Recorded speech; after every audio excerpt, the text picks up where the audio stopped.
Well, I was talking when I was in Gulf Shores. I was talking to actually John Hodge about this, and he has a similar situation. So he has like I think it's about 9 condos in one area, and so what he did is instead of paying his cleaner per clean, he was like, okay, well look, Austin, here's what I'm gonna do. I'm gonna pay you X amount per month every month all year long, no matter what it is, and that person cleans for him every time.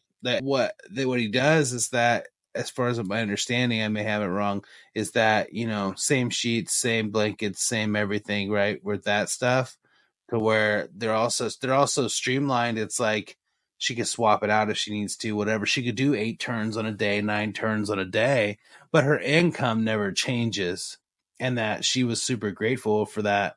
Her income was always the same every month, no matter what. So some months she would work at all. And some months she'd work hard, right? So I guess it's kind of like if you were a teacher and you were to like, okay, I'm opting to get paid for 12 months versus 9 months, which I know you could do as a teacher in some. I mean, I know you could do it in California and Texas. I'm not sure if you could do it everywhere, but you would be doing that. So I guess it's kind of similar to where it's like you always have that income. It's like you just don't have that mad money during crazy season, right? So I guess you would take like, okay, here's what it is. I spent 30,000 dollars on cleaning, all these units. So what I'm gonna do is like, would you rather me do your monthly plan so that way you can get paid every month, right? So your cleaner's not hurting, and then you're not really hurting. You're just holding the money, kind of, right?